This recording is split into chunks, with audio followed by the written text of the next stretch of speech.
السلام عليكم الخوت، مرحبا بكم في فيديو جديد على قناتكم.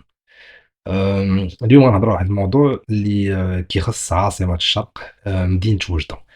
بزاف منكم كيسولوني شنو هما المشاريع اللي كاينين في مدينة وجدة، شنو هي الرؤية المستقبلية، وواش كاينين بصح مشاريع حقيقية، وفين غادا هاد المدينة هادي. اليوم غادي نغوصوا في التفاصيل ديال رؤية 2030 الخاصة بمدينة وجدة، وغادي نشوفوا كيفاش وجدة غادي تولي من هنا قدام، وكيفاش كتوجد العام ديال 2027، وكيفاش غتولي هاد المدينة هادي قطب اقتصادي عالمي أفق 2030. واش وجدة واجدة المونديال؟ واش معنية بالأمر بالمونديال؟ واش كاينين فرص الشغل في هاد المدينة هادي؟ خليك معايا حتى الأخير باش تاخد التفاصيل كاملة. أول حاجة خاصنا نهضروا عليها الملعب الشرفي لمدينة وجدة. كيف ما شفتوا الأشغال غادية بواحد الطريقة سريعة، وتيرة سريعة، والهدف هو تزاد السعة ديال الملعب ل36 ألف مقعد، ويكون بمواصفات دولية. وهذا الشيء كامل ماشي غير على قبل كرة القدم، ولكن على قبل تظاهرات كبرى، وزيد عليها القنطرتين اللي كيتبناو دابا فوق واد الناشف. هادو غادي يفكوا العزلة على أحياء الجنوب، وغادي يربطوا بين المستشفى الجامعي CHU وتيران. يعني يكون ساهل بزاف. ندوزو للمحور الثاني، كيهم وجدة المدينة الذكية. المدينة الذكية دابا في وسط المدينة كاينة واحد الميزانية ديال 260 مليون ديال الدرهم اللي مخصصة لإعادة التأهيل ديال ساحة باب سيدي عبد الوهاب وشارع مرج. غادي تغيروا تماما. الفكرة هي وجدة سمارت سيتي، يعني غادي نشوفوا نظام ديال البولار الكترونيك بولاردز، وباش ينظموا السير، ومناطق خاصة بالراجلين. والجديد هو المخطط الرقمي اللي غادي يخلي بزاف ديال المساطر الإدارية تولي اونلاين في 2026 ان شاء الله و2027. دونك هادشي من المشاريع اللي غيساهموا في تطوير المدينة والتحديث ديالها.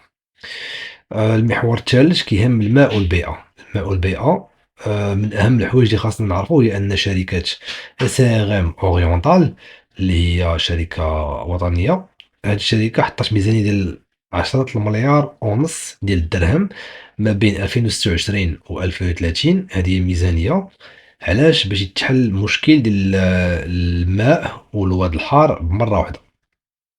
وجدة غادية في اتجاه إعادة تدوير مياه الصرف الصحي لسقي المساحات الخضراء بنسبة 60%. وهذه القضية هذه كاينة في مدن، بدات في مدن أخرى وتجربة ناجحة صراحةً، بحال مدن الرباط، مدن الدار البيضاء مثلًا.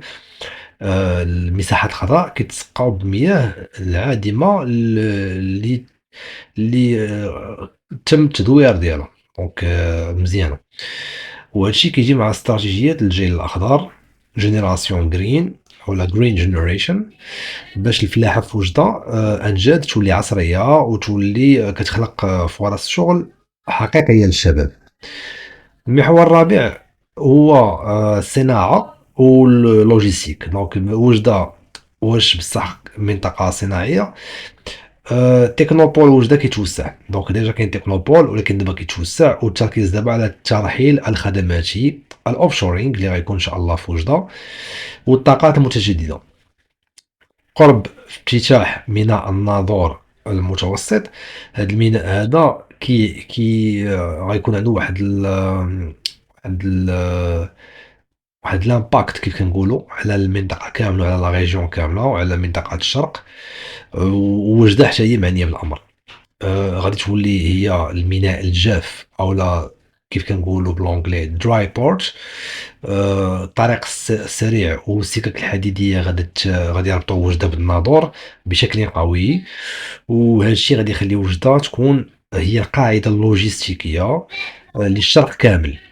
وفي الأخير وجدة كتبين بأن عندها طموح كبير، ومشاريع من 2026 ل 2030 إن شاء الله هي مشاريع طموحة، وهي فرصة باش المدينة ترجع للإمكانية التاريخية والاقتصادية. وفوالا دونك هادشي كيهم المدينة وكيخليها تعاود تحيا من جديد. نتوما كوجادة شنو بان لكم في هاد التغييرات، وشنو هي المشاريع اللي كتسناو بفارغ الصبر، وواش كاين بصح فرق في الواقع، ولا هادشي غير مشاريع اللي باقا ما مطبقاش. خلّيو لي الآراء ديالكم في التعاليق. بارطاجيو لي فيديو للناس ديال وجدة والأصدقاء ديالكم، راه كيهمني الفيدباك ديالكم ولا التعاليق ديالكم، كنقراهم كاملين. وشكرًا بزاف، ونتلاقاو إن شاء الله في الفيديو الجاي. تبارك الله عليكم.